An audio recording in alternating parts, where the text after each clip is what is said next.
Good morning, আমি প্রকৃতি নিনাজ ব্লগে আপনাদের স্বাগত। কেমন আছেন সবাই? আমি ভালো আছি। তো সারাদিন কিভাবে কাটে আপনারা প্লিজ সাথে থাকবেন, দেখবেন সবার সারাটা দিন খুব ভালো কাটুক। এটা হচ্ছে আমাদের বাড়ির শিব মন্দির। আমার সকালে পূর্ব দিকের জানালাটা খুললেই আমি প্রথম শিবটা দর্শন করতে পারি। ভগবানের দর্শন দিয়ে শুরু হয় আমার সকাল। গুড মর্নিং সবাই। সকালবেলা এসছে আদর খেতে, ওকে এখন খেতে দিতে হবে, তারপরে ও যাবে।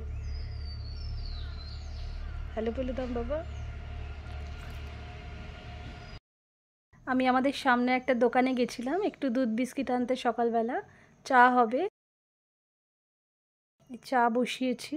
বিস্কিটগুলো কুকুরদেরও আছে। চা হচ্ছে একটা আমাদের আর একটা মেয়ের, তার সঙ্গে রুটিও হবে, আটা মাখা হচ্ছে।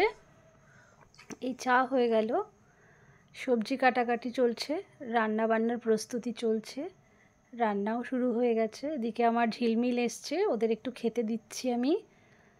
দেখুন, ঝিলমিলকে ডাকলেই ও আসে রোজ রুটি খেতে আমার কাছে। তার মধ্যে দিয়ে একটু রসও করে নিচ্ছি লেবুর, মেয়েকে দিতে হবে। রান্নাটাও প্রায় কমপ্লিট। এই যে দেখুন আজকে কি কি রান্না হলো আমার। রান্না কমপ্লিট করে একটু জামা কাপড় গুছিয়ে নিচ্ছি, এরপরে স্নান করব, খাওয়া দাওয়া আছে।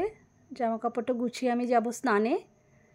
মোটামুটি কমপ্লিট হলো। এর মধ্যে আমার বঙ্কু চলে এসছে খেতে, ওকে খেতে দেব। শুভ সন্ধ্যা বন্ধুরা, আমি প্রকৃতি নিনাজ ব্লগে আপনাদেরকে আরেকবার শুভেচ্ছা। আপনারা এইভাবে আমাদের পাশে থাকুন, সাথে থাকুন, আমরা এগিয়ে যাব। তো আজকে আমার দুটো শর্টসে 1K ভিউজ হয়েছে, তার জন্য আমার বাচ্চারা খুব বায়না করছে কি মোমো পার্টি করতে হবে। তো ওদের নিয়ে একটু আনন্দ করব, আপনারা প্লিজ পাশে থাকবেন। অনেক ভালোবাসা আপনাদের জন্য। আর আপনারা সবাই আমাদের সব ভিডিওগুলো দেখবেন এবং ভরে ভরে লাইক করবেন। আজ এইটুকুনি।